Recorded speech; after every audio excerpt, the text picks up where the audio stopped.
Jemaat yang dikasihi Tuhan Yesus Kristus, selamat pagi. Presbiter bertugas mengucapkan selamat beribadah di hari Minggu 6 sesudah Paskah. Kiranya ibadah ini menjadi pertemuan dan pengucapan syukur yang berkenan di hadapan Allah, menjadi berkat bagi kita. Pemberita firman pada ibadah ini adalah Pendeta Yorinawa Salawangi STH. Mari kita persiapkan hati dan pikiran kita untuk memulai ibadah ini.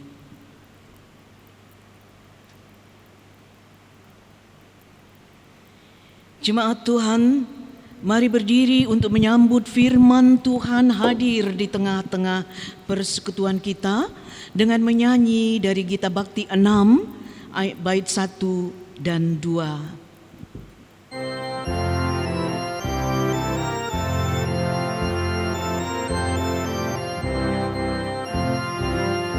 Bernyanyilah orang percaya, bergemar dan gembira terus. Terang Kristus tetap bercahaya di dalam berita kudus. Kendati sering kita bimbang, dalam hati kecil pun sedih, tetapi beban jadi ringan di dalam cahaya salib.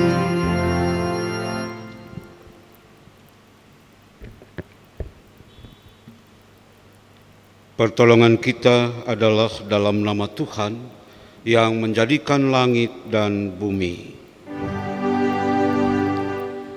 Amin.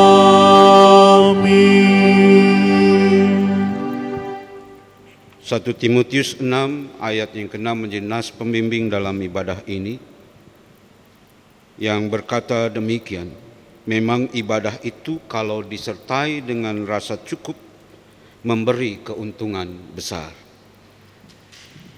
Kiranya kasih karunia dan damai sejahtera dari Allah Bapa dan Kristus Yesus Juru Selamat kita menyertai kamu. Dan menyertaimu juga.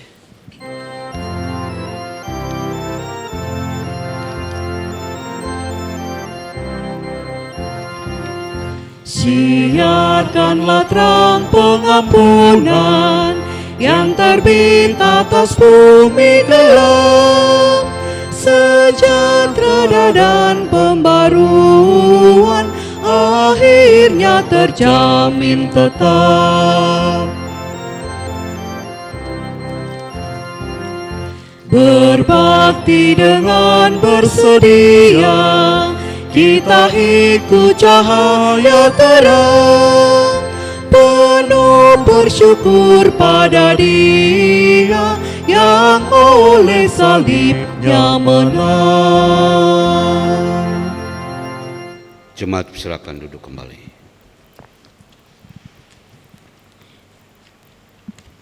Dengan rasa sesal dan malu, dan dengan kerendahan hati, marilah mengaku akan dosa-dosa kita. Ya Allah yang kudus dan penuh kemurahan, kami menyadari dan mengaku di hadapan-Mu hakikat kami yang berdosa dan rapuh, sehingga cepat untuk berbuat jahat dan lambat untuk berbuat baik. Kami menyadari dan mengaku akan kelemahan kami dan sikap hidup yang mementingkan diri. Engkau mengetahui betapa sering kami berdosa, mengembara dari jalan-Mu, menyia-nyiakan pemberian-Mu, dan melupakan kasih-Mu. Ya Allah Maha Kasih, kasihanilah kami, orang-orang yang telah malu dan menyesal ini, karena dalam segala hal kami telah menyakiti hati-Mu. Ajarlah kami untuk membenci kesalahan yang kami lakukan. Bersihkanlah kami dari dosa kami.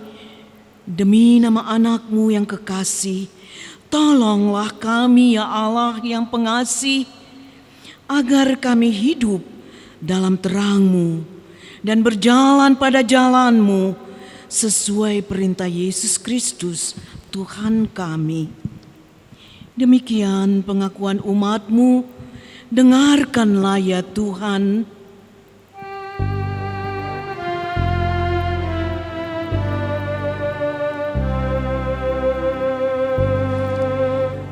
Ya Tuhan, kami mengaku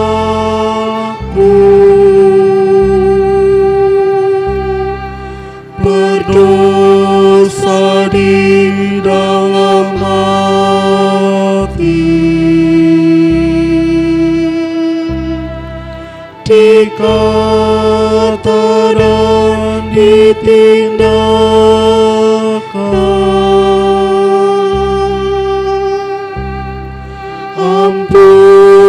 Ampunilah dosa kami.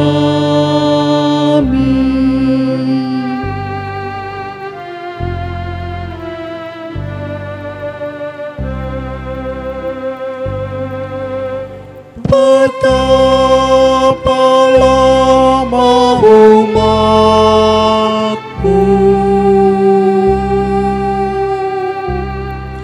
tak sadar bahwa Kau hadir.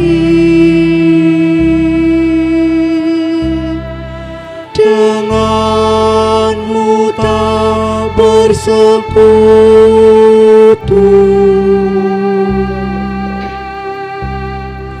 Ampunilah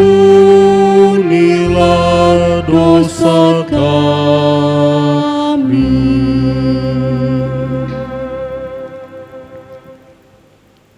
Kepada setiap orang yang telah mengaku dosa dan bertobat, disampaikan berita anugerah pengampunan seperti tertulis di dalam surat Roma pasal 5 ayatnya yang ke-17.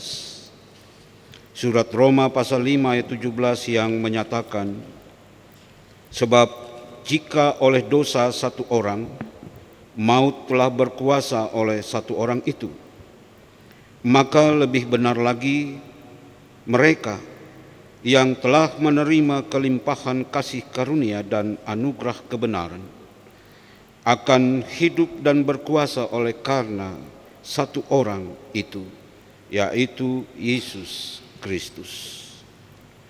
Berdasarkan firman Tuhan ini, sebagai pelayan Yesus Kristus, kami memberitakan bahwa pengampunan dosa telah berlaku dalam nama Bapa dan Anak dan Roh Kudus. Syukur kepada Tuhan.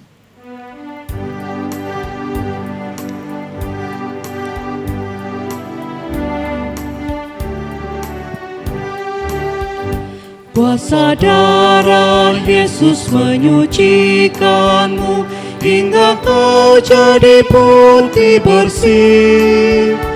Yakinkah engkau pada anugerahnya? Sudahkah kau dibasuh bersih?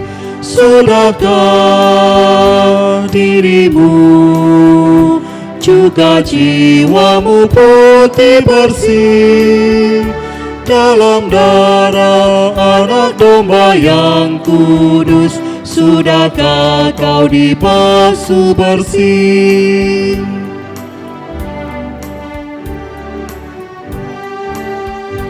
Hai, tanggalkan jubah dosa tercemar hingga kau jadi putih bersih. Tersedia sumber air yang jernih, jiwa kotor menjadi bersih.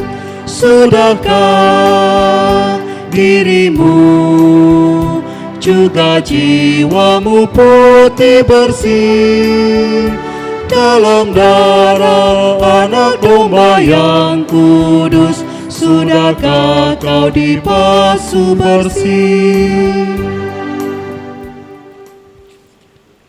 Jemaat Tuhan, marilah kita berdiri untuk mendengar perintah hidup baru seperti tertulis di dalam surat Filipi pasal 1 ayat 9 sampai ayatnya yang ke-10.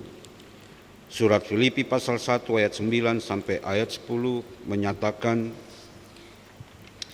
"Dan inilah doaku, semoga kasih-Mu makin melimpah dalam pengetahuan yang benar dan dalam segala macam pengertian, sehingga kamu dapat memilih apa yang baik, supaya kamu suci dan tak bercacat menjelang hari Kristus." Roh Kudus menolong kita mewujudkan kemuliaan Allah dalam seluruh hidup dan kesaksian kita di dunia.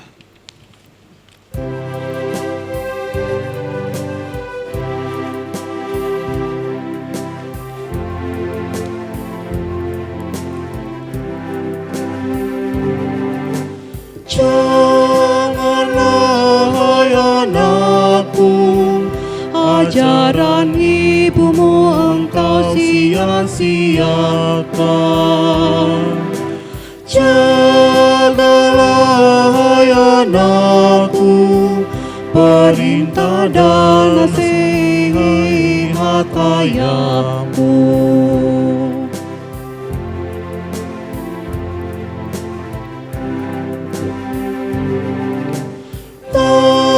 Tamatkanlah selalu semua firman Tuhan pada hatimu, dan jadikanlah kalung yang menghiasi pada lehermu. Jemaat, silakan duduk kembali.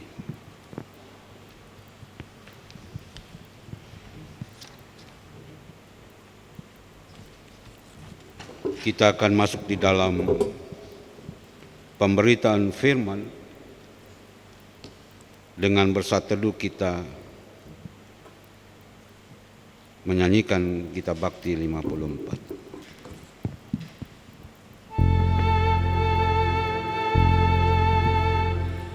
Diamlah,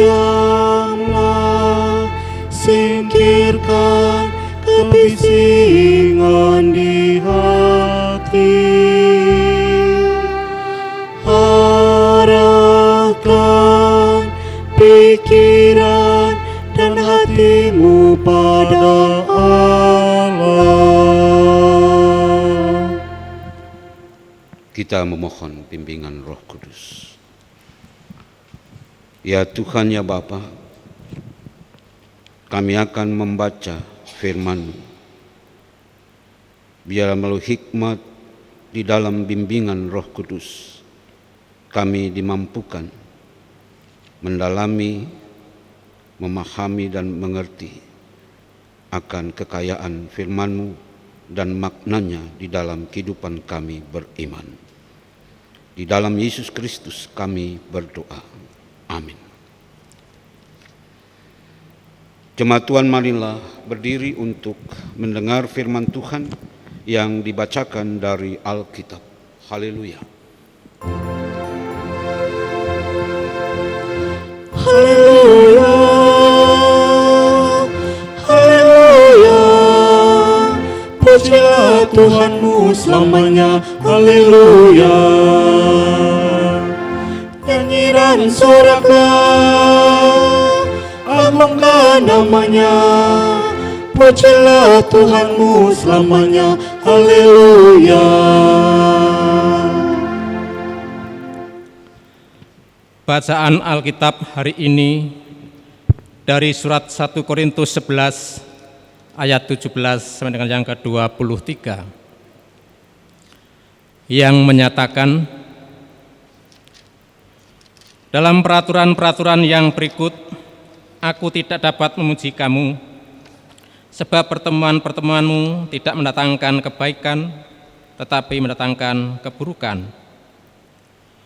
Sebab pertama-tama aku mendengar bahwa apabila kamu berkumpul sebagai jemaat, ada perpecahan di antara kamu, dan hal itu sedikit banyak aku percaya.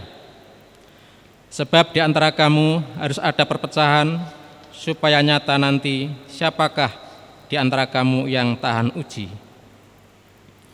Apabila kamu berkumpul, kamu bukanlah berkumpul untuk makan perjamuan Tuhan. Sebab pada perjamuan itu tiap-tiap orang memakan dahulu makanannya sendiri, sehingga yang seorang lapar dan yang lain mabuk. Apakah kamu tidak mempunyai rumah sendiri untuk makan dan minum? Atau maukah kamu menghinakan jemaat Allah dan memalukan orang-orang yang tidak mempunyai apa-apa? Apakah yang kukatakan kepada kamu, memuji kamu? Dalam hal ini aku tidak memuji. Sebab apa yang telah kuteruskan kepadamu telah aku terima dari Tuhan, yaitu bahwa Tuhan Yesus pada malam waktu ia diserahkan mengambil roti. Demikian bacaan Alkitab. Hendaklah firman Tuhan dengan segala kekayaannya diam di dalam hatimu, dan ucaplah syukur kepada Allah.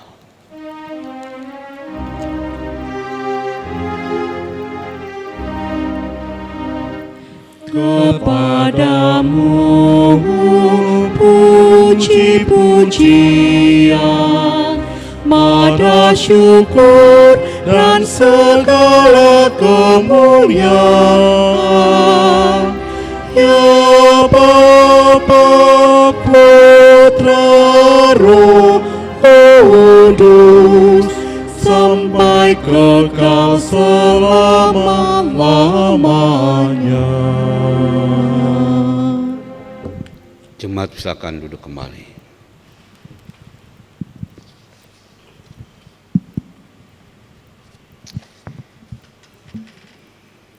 Bapak Saudara yang dikasihi oleh Tuhan, pada bacaan kita saat ini, kalau kita berangkat dari ayat 2, maka di sana dikatakan begini: Aku harus memuji kamu, sebab dalam segala sesuatu kamu tetap mengingat aku dan teguh berpegang pada ajaran yang kuteruskan kepadamu. Jadi berdasarkan ayat 2 ini, bagaimana Paulus memuji, sekali lagi memuji jemaat yang ada di Korintus yang begitu perhatian, begitu peduli terhadap keberadaan Paulus. Bahkan dia katakan juga dalam ayat 2 bahwa mereka berpegang terus kepada ajaran yang diberikan kepada mereka. Tetapi Bapak Saudara, kalau kita menyimak ayat 17 sampai ayat 23, bagaimana pujian Paulus itu menjadi sirna. Oleh karena seperti yang dikatakan dalam judul perikop kita, kebiasaan-kebiasaan yang salah dalam perjamuan malam. Bapak Ibu Saudara yang terkasih di dalam Tuhan, agaknya Paulus banyak menerima informasi tentang jemaat yang ada di Korintus. Sepertinya Paulus punya banyak informan, sehingga Paulus mengikuti tumbuh dan kembang jemaat di Korintus. Tentunya informan di sini tentu dia memberitakan kabar yang baik. Sekalipun dalam kerangka memberikan informasi tentang persoalan-persoalan di jemaat Korintus, informasi itu juga ditujukan dalam kerangka membangun. Dalam kerangka itulah atau dalam pemikiran seperti itulah, Bapak Saudara, Paulus mendengarkan, bahkan memperhatikan persoalan-persoalan yang ada di jemaat Korintus. Sedikit menjadi ganjalan kalau Paulus mendapatkan informasi, itu berarti Paulus tidak ada di tempat. Pertanyaannya Bapak Saudara, mengapa Paulus percaya begitu saja terhadap informasi-informasi yang disampaikan kepadanya? Dia tidak menganalisis apakah itu benar informasi itu atau tidak. Tapi Paulus, dia katakan dalam bacaan kita juga bagaimana dia percaya dalam ayat 18. Sebab pertama-tama aku mendengar bahwa apabila kamu berkumpul sebagai jemaat, ada perpecahan di antara kamu, dan hal itu sedikit banyak aku percaya. Bapak Saudara yang terkasih dalam Tuhan, mengapa Paulus percaya walaupun dikatakan sedikit banyak? Ya sebenarnya Bapak Saudara, kalau namanya percaya itu nggak pakai lagi sedikit banyak sebenarnya. Tetapi demikianlah yang dikatakan dalam surat 1 Korintus ini. Sedikit banyak Paulus percaya. Sekali lagi mengapa? Agaknya Bapak Saudara, Paulus itu kenal betul memang jemaat di Korintus. Dia tahu persis. Kalau sampai tadi di ayat 2 dia memuji jemaat di Korintus. Sekali lagi walaupun itu adalah informasi, Paulus sangat paham tentang jemaat ini. Jadi begitu dia mendengar informasi, dia percaya. Karena memang seperti itu adanya. Lalu Bapak Saudara, persoalan apa yang mau diangkat dalam bacaan kita? Yang mau diangkat sesungguhnya bukan persoalan perpecahannya,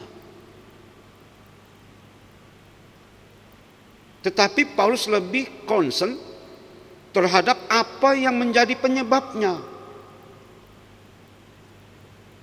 Jadi memang Bapak Saudara, kalau ada orang sakit dan diperiksa oleh dokter, sesungguhnya yang mau dilihat dokter itu bukan apa yang dirasakan, tetapi apa yang menjadi penyebabnya. Sehingga dokter memberi obat kepada pasiennya supaya sembuh karena sumber penyakitnya yang diperhatikan atau menjadi fokus. Demikianlah apa yang mau dikatakan Paulus dalam bacaan kita, lebih fokus kepada apa yang menjadi penyebabnya. Sesungguhnya Bapak Saudara, yang menjadi penyebab perpecahan di jemaat Korintus ini adalah di dalam relasi jemaat itu tidak sehat. Di dalam relasi jemaat itu ada atau didasari oleh kesenjangan sosial. Itu yang terjadi. Itu sebenarnya bisa kita lihat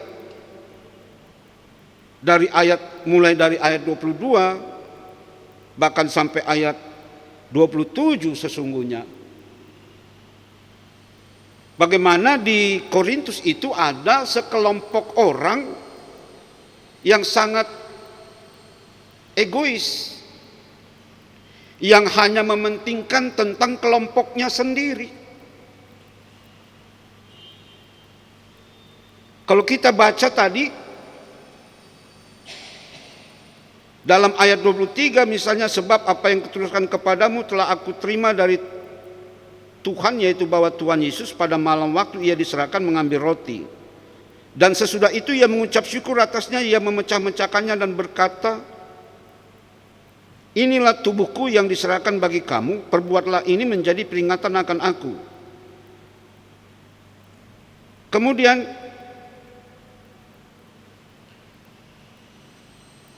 Kita langsung saja ke ayat 27, di sana dikatakan, jadi barang siapa dengan cara yang tidak layak makan roti atau minum cawan Tuhan, ia berdosa terhadap tubuh dari darah Tuhan Yesus. Jadi Bapak Saudara, dalam apa yang mau dikatakan oleh Paulus bicara tentang kesenjangan sosial lebih jelas lagi, Bapak Saudara, kalau kita baca saja misalnya dari ayat 21, di sana dikatakan, sebab pada perjamuan itu tiap-tiap orang memakan dahulu makanannya sendiri, sehingga yang seorang lapar dan yang lain mabuk. Jadi ada kesenjangan sosial. Dan perjamuan di sini Bapak Saudara sesungguhnya tidak bicara tentang perjamuan kudus yang sering kita lakukan. Tapi di sini bicara tentang perjamuan malam, atau ya boleh dikatakan ada semacam pesta begitu. Tetapi ada kelompok yang dia tidak lagi memikirkan yang belum datang. Ada tamu-tamu yang mungkin belum datang, dia tidak peduli terhadap itu.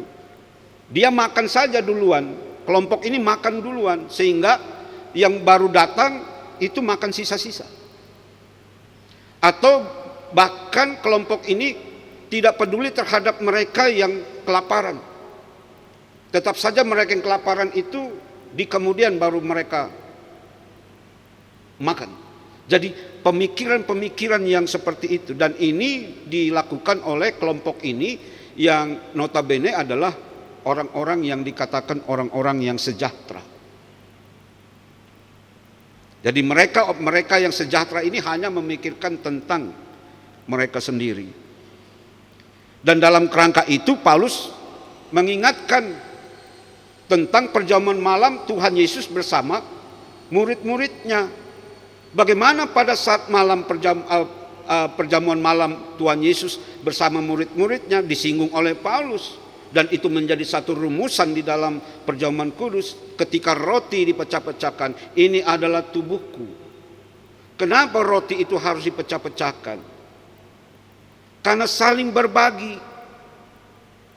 Roti yang dipecahkan itu bukan untuk diri sendiri, tapi itu dipecah-pecahkan untuk semua merasakan. Bukan hanya diri sendiri atau kelompok sendiri yang merasakan kesejahteraan itu. Nah, Bapak Saudara, terkait dengan apa yang dikatakan Paulus dalam bacaan ini, ketika kita mengingat atau ketika kita akan memasuki perjamuan kudus, sesungguhnya ada hal-hal yang di sana bisa kita perhatikan dengan baik. Ketika ada perjamuan kudus, sekali lagi gereja kita ini mungkin tidak cukup kalau perjamuan kudus. Lalu yang kedua, kalau perjamuan kudus itu dari sisi pakaian beda.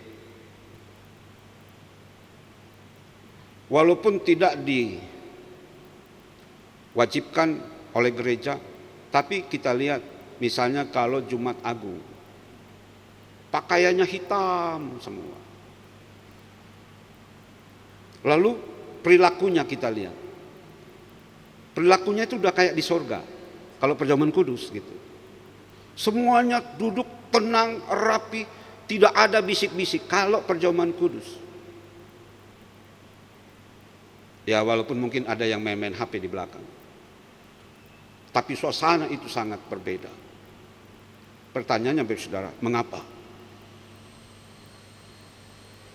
Mengapa dari sisi jumlah orang yang mengikuti ibadah perjamuan kudus dengan ibadah biasa, mengapa kok terjadi perbedaan yang sangat signifikan?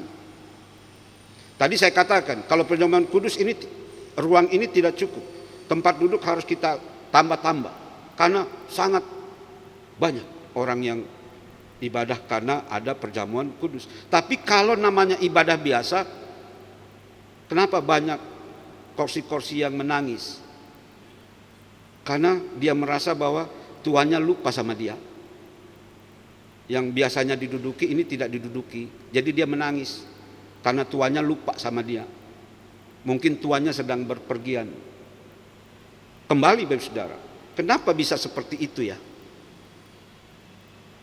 Ini berarti memang banyak orang yang juga belum memahami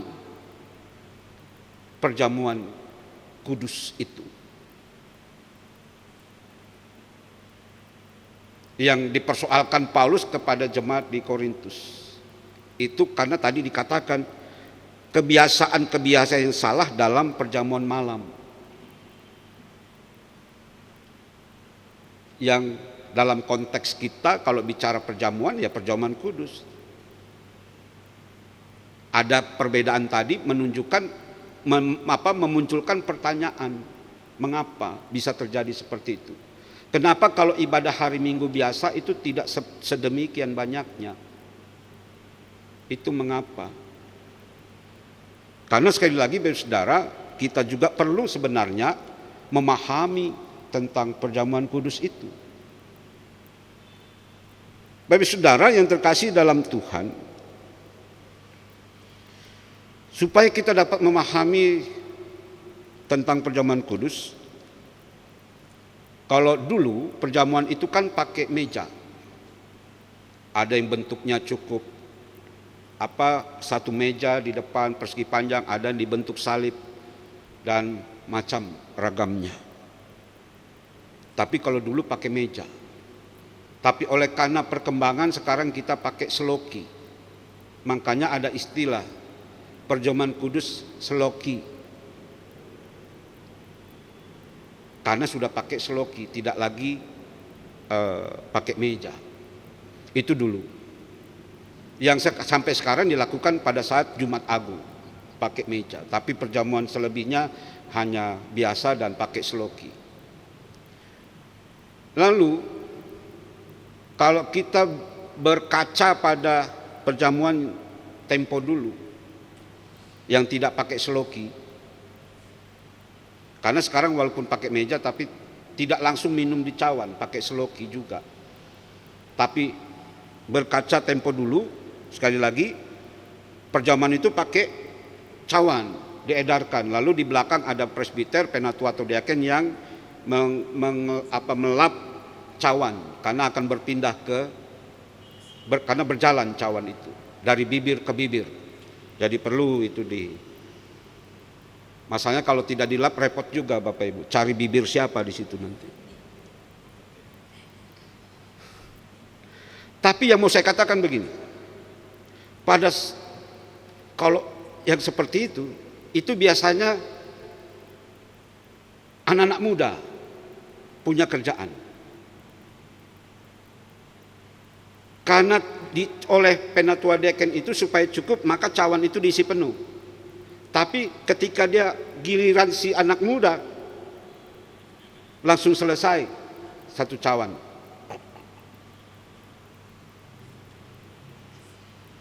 Kalau itu yang terjadi, kembali saya katakan tadi, apakah dia paham tentang anggur itu sehingga dia habiskan sendiri, baru presbiter sibuk-sibuk cari botol lain, nanti ketemu pemuda lagi cari botol lain lagi, karena selalu habis. Kalau namanya di anak muda itu langsung habis semua anggur itu. Makanya sekarang pakai seloki.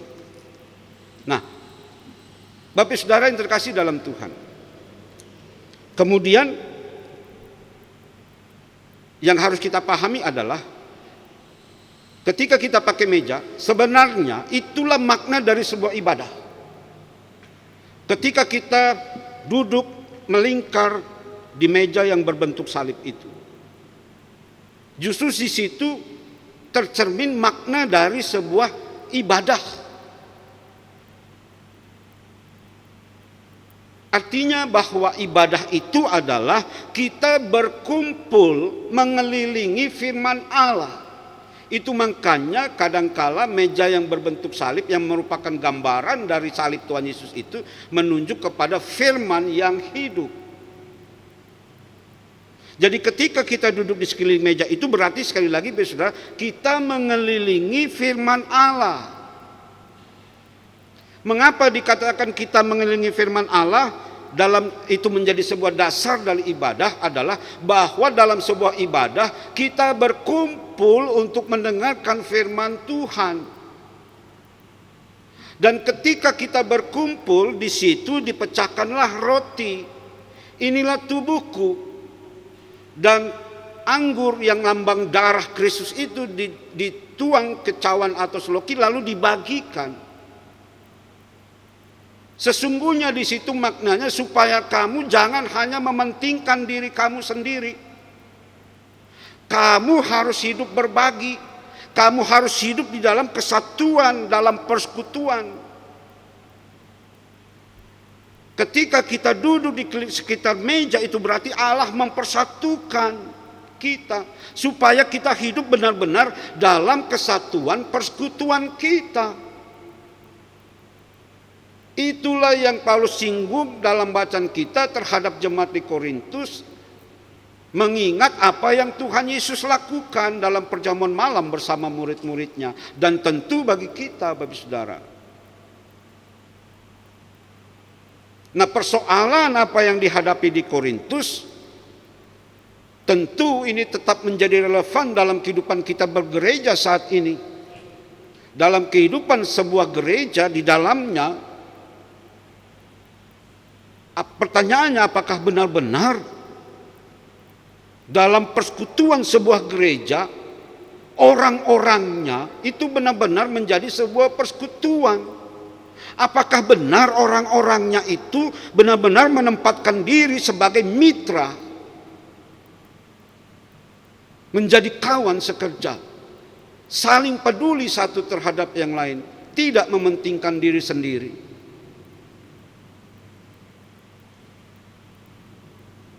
Bapak Saudara yang terkasih di dalam Tuhan, jadi ketika kita menghadapi sebuah perjamuan, bukan persoalan pakaian, bukan persoalan kita berubah seperti kita sudah ada dalam suasana surgawi, yang seperti saya gambarkan tadi. Tapi nyata-nyata, kalau tadi saya katakan bahwa perjamuan itu adalah dasar dari sebuah ibadah. Mengapa ada perbedaan saat perjamuan kudus dan ibadah biasa? Karena tidak memahami ini tadi. Kalau dalam perjamuan kudus, kalau sampai di doa syafaat, banyak yang gak berani keluar. Entah ngapain di luar sana. Tapi kalau ibadah biasa, ada yang banyak berani keluar. Kenapa? Itu berarti belum memahami ibadah itu sendiri, dan dalam konteks perjamuan kita belum memahami.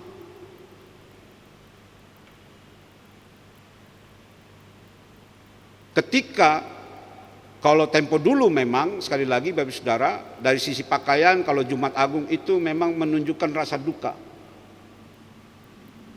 oleh karena kematian Kristus. Maka semua banyak orang berpakaian hitam, apalagi dari daerah-daerah itu seringkali masih terbawa. Tetapi sesungguhnya Bapak Saudara, kalau dikatakan ketika Tuhan Yesus memerintah murid-muridnya, lakukanlah ini, kalau pakai bahasa sehari-hari, supaya kamu ingat aku. Ingat apanya? Ingat apanya tentang Kristus? Yang harus diingat pertama Bapak Saudara, bahwa engkau sudah diselamatkan, bahwa engkau sudah dikuduskan. Maka jagalah hidupmu, jagalah kekudusanmu. Yang kedua, kamu sudah dipersatukan di dalam persekutuan dengan Kristus.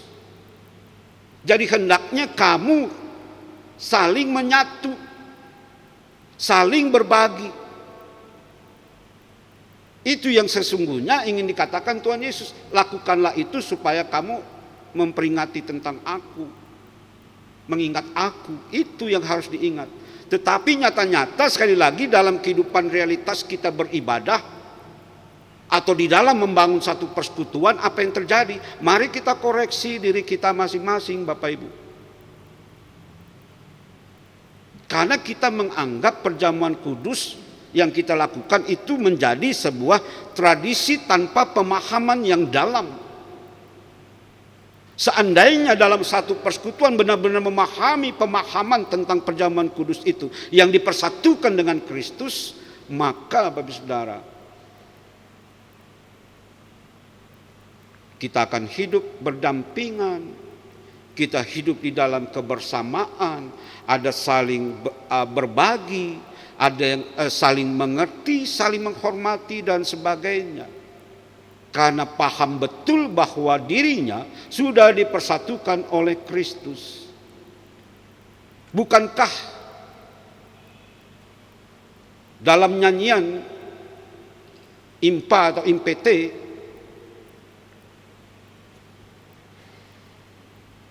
di sana ada nyanyian, aku gereja, kau pun gereja, kita sama-sama gereja, dan seterusnya. Inilah kadangkala Bapak Ibu Saudara, kita hanya bernyanyi, tapi kita tidak menghayati betul apa yang kita nyanyikan. Sehingga ketika kita bernyanyi dengan sangat serius, tetapi dalam perilaku sehari-hari kita tidak seperti nyanyian yang kita nyanyikan.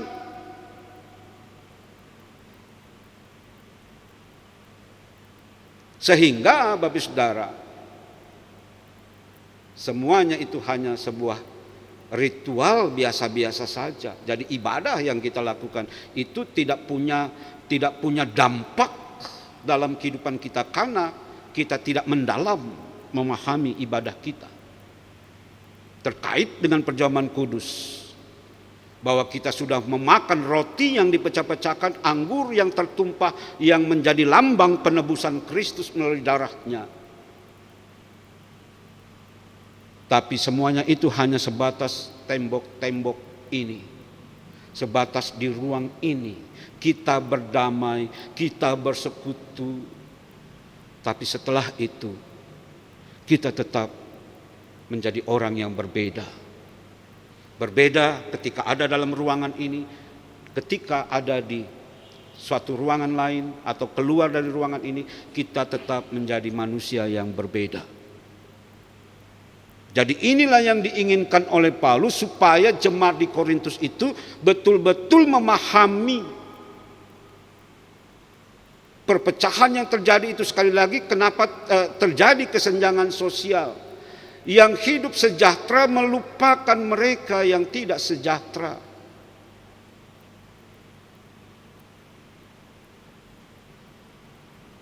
Ini persekutuan yang menurut Paulus ya persekutuan yang tidak sehat.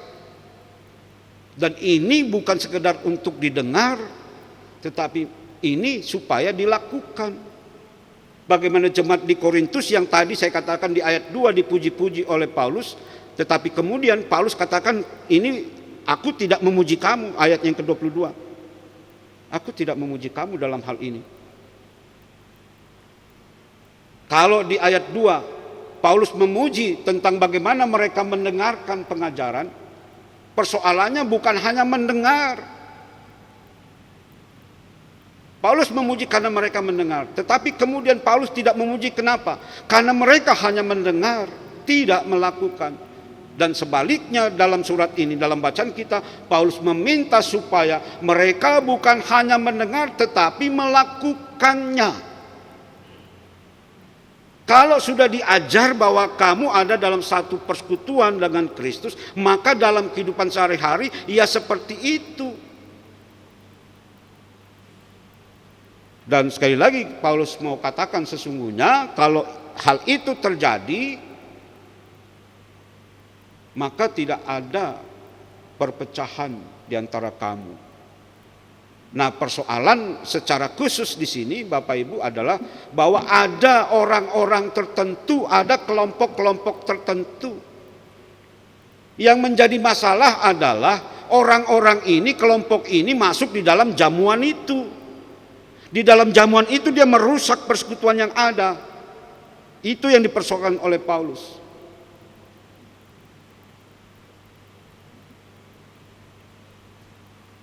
Kalau di GPIB memang Bapak Saudara kalau mau perjamuan kudus itu tidak terlalu ketat.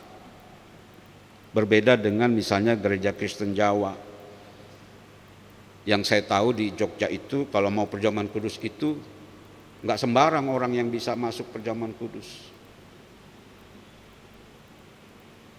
Seminggu atau 2 minggu sebelumnya sudah dikasih semacam kartu. Itu yang dikasih itu yang boleh, yang tidak ya tidak.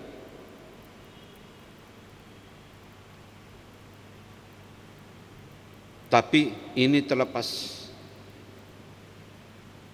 dari aturan gereja masing-masing. Tetapi apa yang ingin dikatakan oleh Paulus, hendaknya perjamuan kudus itu benar-benar harus dipahami dengan benar dan dalam. Jadi bukan sekedar ikut perjamuan. Ya kalau begitu Pak Pendeta nanti nggak ada yang ikut perjamuan. Bapak Saudara, kita sadar betul bahwa kita itu mudah jatuh dalam persoalan-persoalan kehidupan. Tetapi yang ingin dikatakan, pertama, pahamilah dengan benar. Kalau kita bicara tentang perjamuan kudus, pahamilah dengan benar perjamuan kudus itu. Kalau kita ibadah, ya pahami benar ibadah kita. Yang kedua, bahwa sesungguhnya apa artinya ibadah kita kalau kita tidak mau berproses? Apa artinya kita ikut perjamuan tapi kita tidak mau berproses? Bukankah sesungguhnya kalau dalam kacamata Paulus, kita ini kan sedang diproses menuju pada kesempurnaannya. Itu pemikiran Paulus. Bahwa kita ini memang tidak sempurna, tetapi bukan berarti, sekali lagi Bapak Saudara, ketidaksempurnaan itu menjadi sebuah alasan untuk tidak diproses. Jadi sekali lagi Bapak Saudara, mari kita pahami bahwa ketika kita beribadah itu adalah bahwa kita memberi diri untuk diproses oleh Allah menjadi baru. Pertama-tama baru dulu deh, enggak usah sempurna. Diubah menjadi baru dulu. Persoalannya sekali lagi, mari kita memahami dengan benar ketika kita ibadah, ketika kita mengikuti sebuah perjamuan. Hal yang penting tadi Bapak Saudara adalah bahwa bagaimana ketika kita beribadah itu mengelilingi firman Allah. Itu sebabnya Bapak Saudara, mimbar ini adalah pusat dari ibadah. Sekali lagi Bapak Saudara, mimbar ini adalah pusat ibadah. Contoh konkret, mengapa jam itu tidak ditaruh di sini? Karena kalau jam itu taruh di sini, orang lihat jam, bukan mendengarkan firman. Aduh, lama sekali ini pendeta kalau khotbah. Jangankan jam ditaruh, jam tidak di sini saja, banyak orang sudah lihat jam. Oh, udah 30 menit ini pendeta berkhotbah, apa dia nggak tahu amin atau lagi sakit mulutnya mau bicara amin, ngomong terus, nggak berhenti. Ingat Bapak Saudara, bahwa kita ibadah itu mengelilingi firman. Itu yang utama, itu ibadah. Kita datang itu untuk mendengar firman. Kalau mimbar ini menjadi pusat ibadah, itu berarti kita datang ibadah itu untuk dengar firman.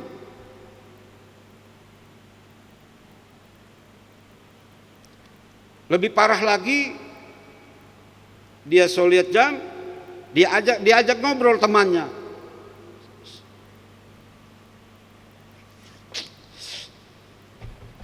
Kaki gesek-gesek, berisik di situ. Kalau ada pakai kresek dipencet-pencet supaya bunyi. Kasih tanda sama pendeta untuk berhenti khotbah. Ingat Bapak Ibu Saudara, apa yang dikatakan Paulus. Mereka ini yang suka bikin kacau balau, yang suka bikin pemecah dalam sebuah jemaat. Jadi kalau Bapak Ibu Saudara masih seperti itu, ingat ya baik-baik. Berarti saudara sedang memecah belah. Ini orang-orang ini perjamuan langsung datang, langsung makan saja, nggak peduli yang lain masih di jalan atau bagaimana, nggak peduli. Yang penting hanya untuk kesukaan dia sendiri. Bapak Saudara, jadi mari melalui nasihat Paulus kepada jemaat di Korintus bagaimana membangun ibadah, bagaimana dalam persekutuan perjamuan, mari kita pahami dengan benar supaya semuanya itu kita lakukan dengan benar dan pada akhirnya ibadah kita berkenan di hadapan Allah. Dan ketika kita keluar, ketika kita pulang, kita membawa berkat dari Tuhan. Jangan sampai ketika kita keluar dari persekutuan kita membawa penghakiman buat kita. Ingat itu baik-baik. Adakah yang ingin beribadah pulangnya membawa penghakiman dari Allah tentunya? Ataukah kita pulang mau membawa berkat dari Allah? Itu menjadi pilihan kita, Bapak Saudara. Tetapi sekali lagi ajakannya adalah supaya ketika kita keluar dari persekutuan kita pulang membawa berkat berlimpah dari Tuhan. Bukan membawa penghakiman atau penghukuman dari Tuhan karena bikin pecah belah jemaat dengan berbagai bentuk caranya. Kiranya firman ini menjadi berkat dalam persekutuan kita. Amin.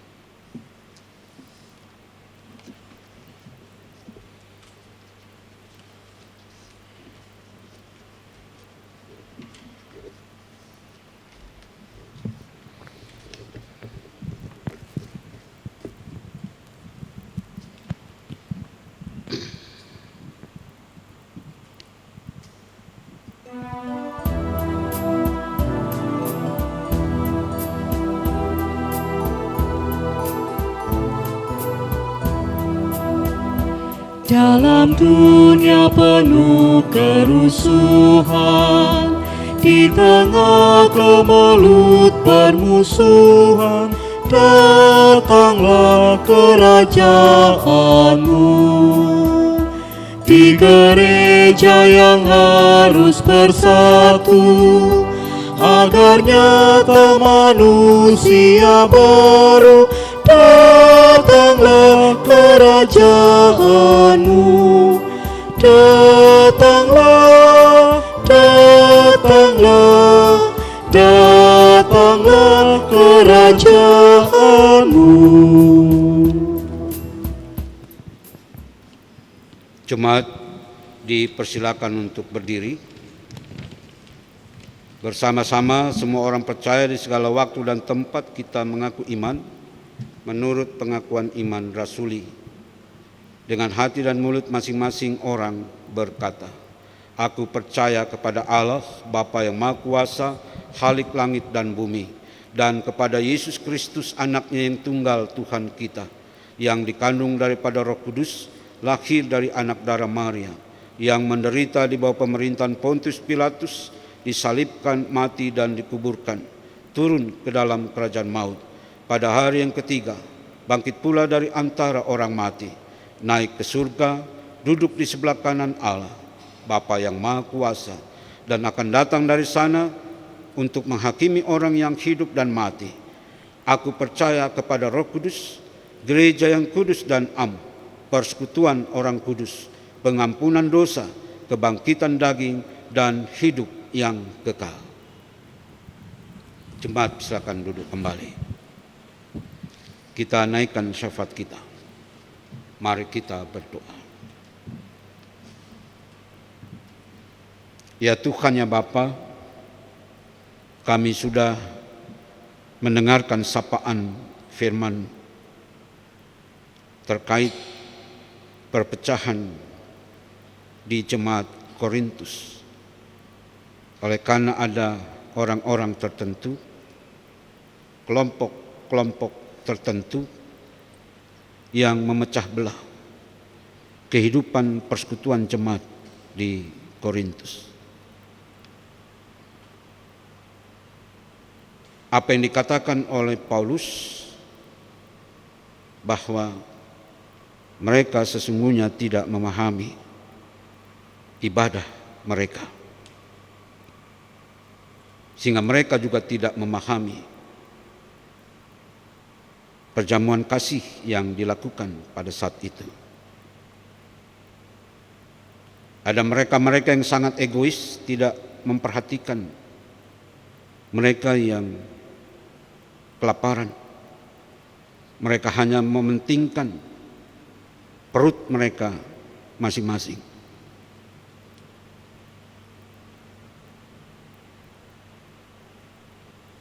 Belajar dari apa yang menjadi nasihat Paulus kepada jemaat di Korintus,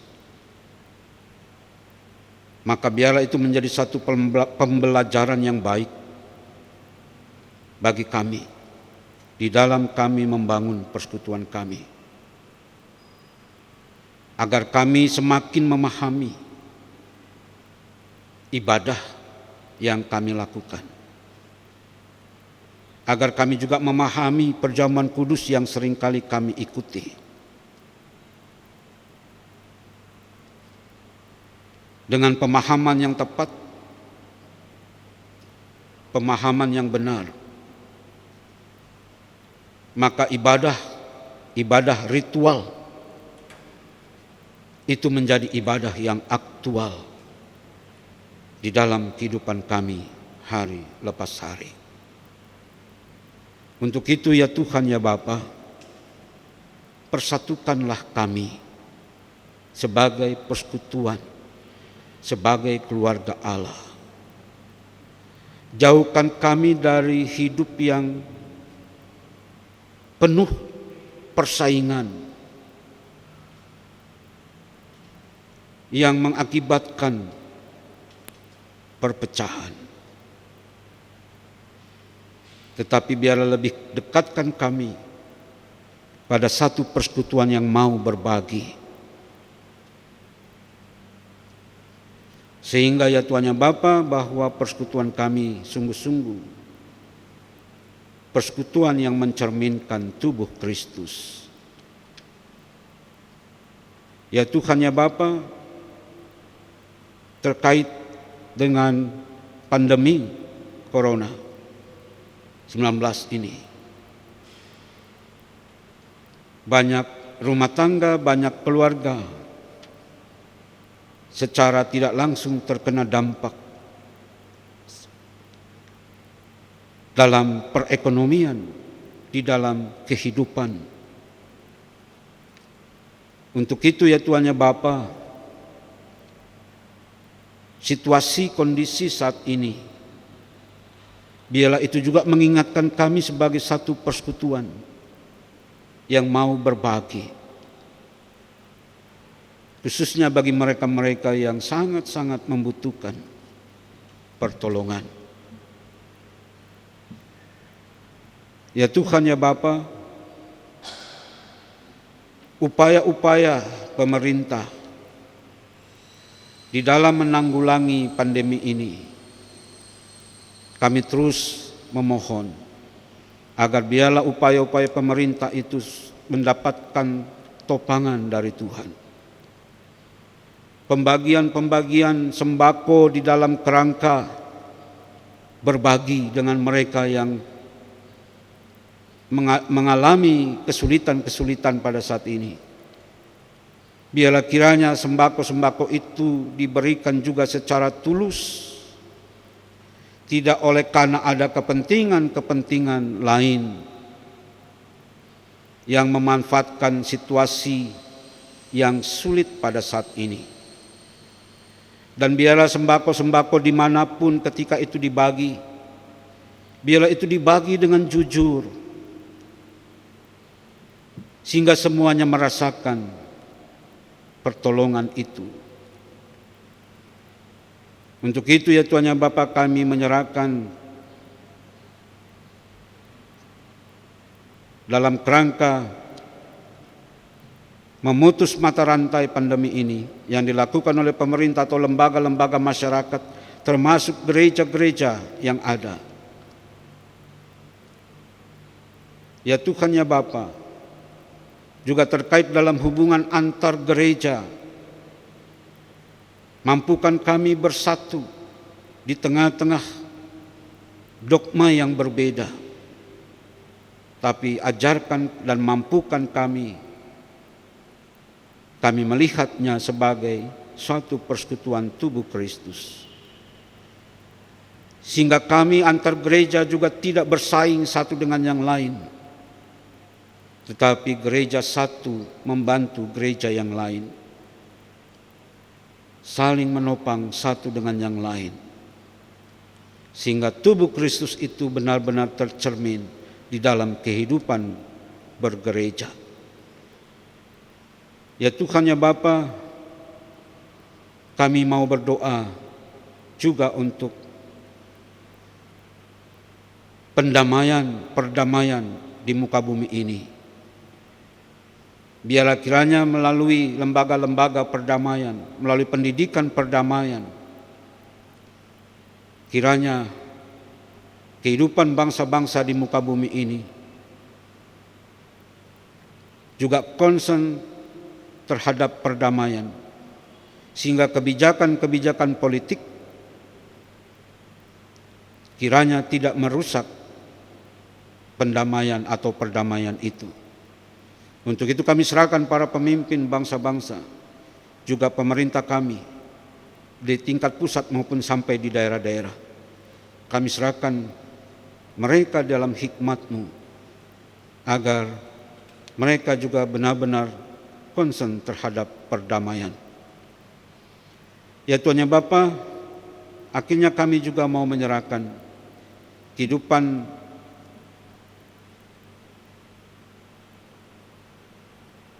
GPIB di dalam pencapaian visi dan misinya.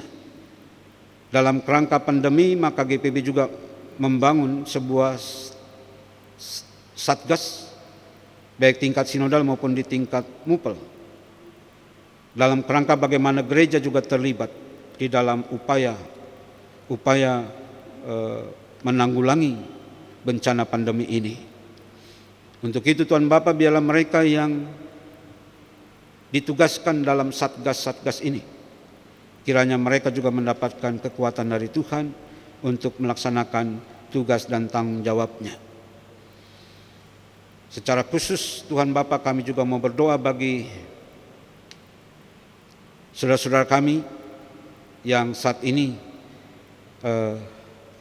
sakit, juga saudara-saudara kami yang secara khusus terkena virus corona ini dimanapun. Biarlah kiranya mereka semua mendapatkan lawatan dari Tuhan, agar mereka yang sakit mendapatkan kekuatan dan pemulihan dari Tuhan. Demikian juga bagi mereka yang saat ini sedang menghadapi duka, mereka yang sedang menghadapi besarnya tantangan kehidupan yang menekan kehidupan mereka, maka biarlah Tuhan juga berkenan melawat mereka dan menguatkan mereka. Demikian juga bagi para janda dan duda yang ada di tengah persekutuan kami, biarlah kiranya Tuhan Kau juga menolong mereka di dalam menjalani keseharian, bahkan menggapai masa depan mereka. Mereka yang berulang tahun, biarlah kiranya Tuhan Kau juga memberkati mereka, bahkan ketika mereka memberikan persembahan khusus kepadamu, biarlah itu berkenan di hadapan-Mu, baik mereka yang berulang tahun kelahiran maupun dalam perkawinan. Dan akhirnya Tuhan Bapa, kami menyerahkan setiap kehidupan rumah tangga keluarga kami. Biarlah setiap kehidupan rumah tangga keluarga kami selalu mendapatkan topangan dari Tuhan dalam situasi kondisi saat ini.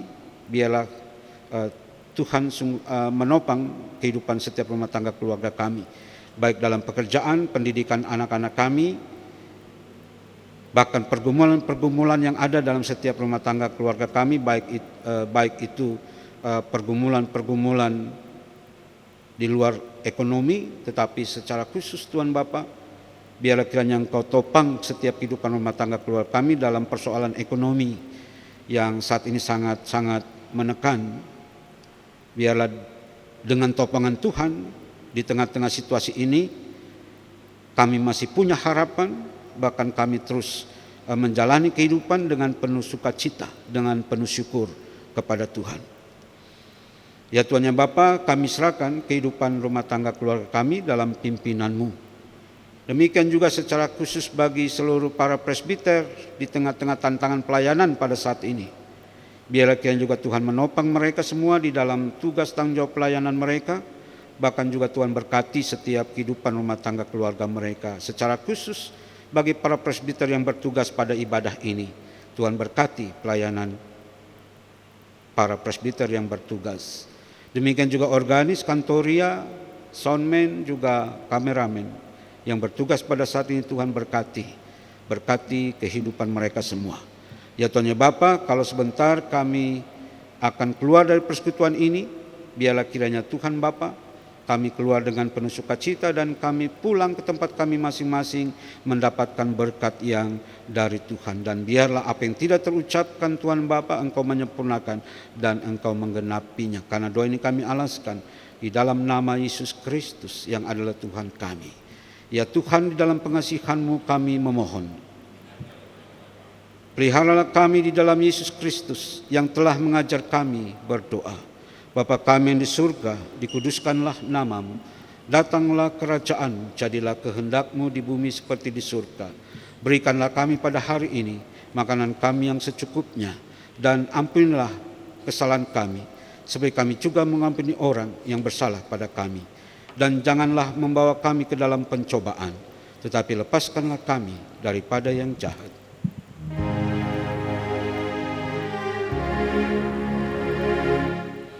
Karena Engkaulah yang mempunyai kerajaan dan kuasa dan kemuliaan sampai selama-lamanya.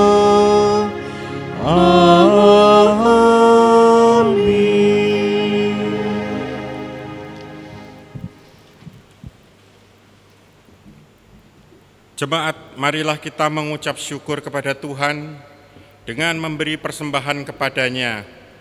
Dengarlah firman-Nya yang terambil dari Mazmur 30 ayat keempat dan kelima yang menyatakan, Tuhan, Engkau mengangkat aku dari dunia orang mati, Engkau menghidupkan aku di antara mereka yang turun ke liang kubur.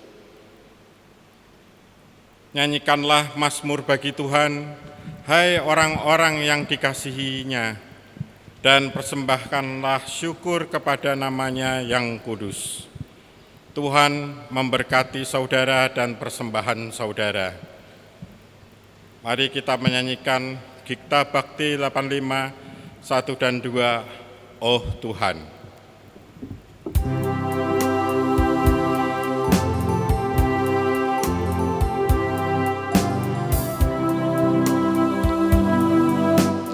Oh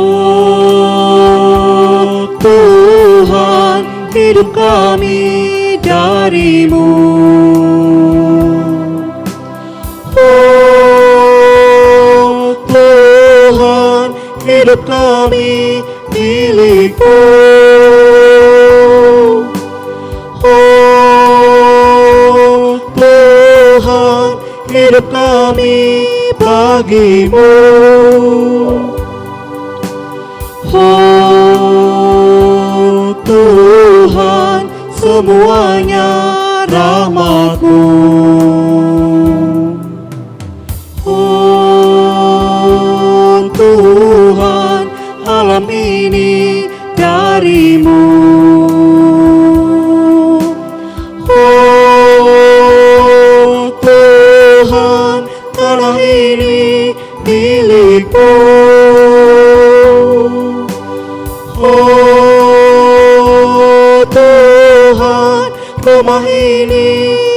bagimu. Oh Tuhan, semuanya rahmat-Mu.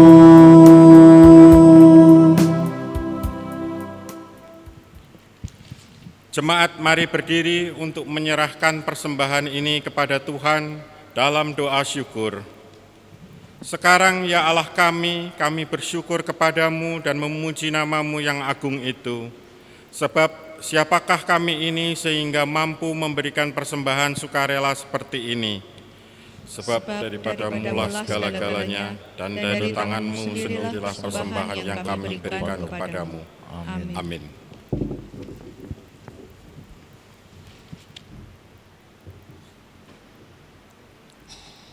Jemaat yang terkasih di dalam Yesus Kristus, mohon perhatian sejenak untuk pembacaan informasi jemaat sepanjang minggu tanggal 17 Mei 2020 sampai dengan tanggal 23 Mei 2020. Ucapan terima kasih. Majelis Jemaat GPIB Immanuel Semarang mengucapkan terima kasih kepada seluruh pendukung ibadah dan warga jemaat yang telah memberikan rasa syukur kepada Tuhan berupa persepuluhan, persembahan khusus, persembahan syukur, HUT, dan persembahan lainnya. Kiranya Tuhan Yesus yang empunya gereja ini memberkati saudara dan keluarga. Kami informasikan bahwa kolekte, persembahan syukur, persepuluhan, persembahan lainnya yang terkumpul dapat diserahkan melalui transfer ke rekening Bank Mandiri dengan nomor 1360144364403 atas nama Meli Herawati atau Marta Ineke Sipasulta, atau langsung diserahkan ke kantor Majelis Jemaat. Demikian warta jemaat minggu ini. Untuk informasi selengkapnya termasuk warta keuangan dapat dibaca dalam warta jemaat yang di-share lewat grup WhatsApp. Atas perhatiannya diucapkan terima kasih. Selamat hari Minggu. Tuhan Yesus memberkati. Jemaat Tuhan diundang untuk berdiri. Pergilah dengan damai sejahtera Tuhan ke dalam kehidupanmu sehari-hari dan lakukanlah firman Tuhan yang telah saudara dengar.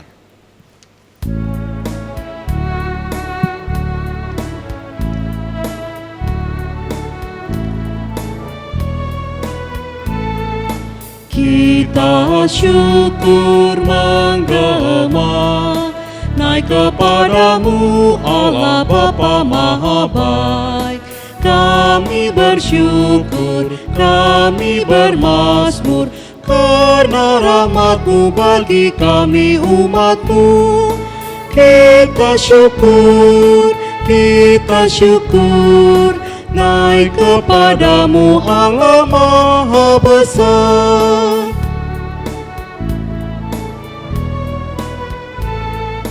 Roh pengasih, Roh Kudus, tuntun umat-Mu lewat arus dunia. Walau tantangan datang menghadang, kami tetap bersatu, kokoh dan teguh. Kita syukur, naik kepadamu Allah Maha Besar. Arahkanlah hati dan pikiranmu kepada Tuhan, serta terimalah berkat-Nya. Tuhan memberkati engkau dan melindungi engkau. Tuhan menyinari engkau dengan wajah-Nya dan memberi engkau kasih karunia. Tuhan menghadapkan wajah-Nya kepadamu dan memberi engkau damai sejahtera.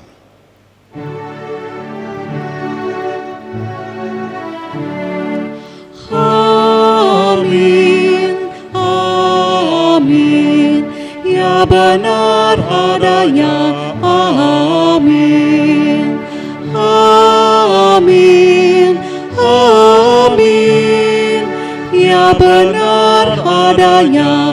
Amin.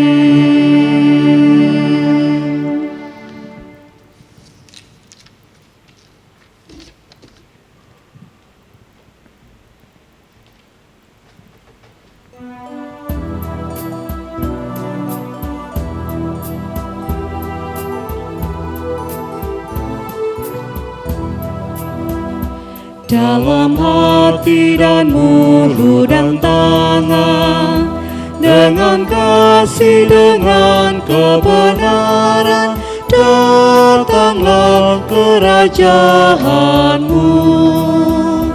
Karena Kaulah empunya semua, demi Kristus umat-Mu berdoa. Datanglah kerajaanmu, datanglah, datanglah, datanglah kerajaanmu.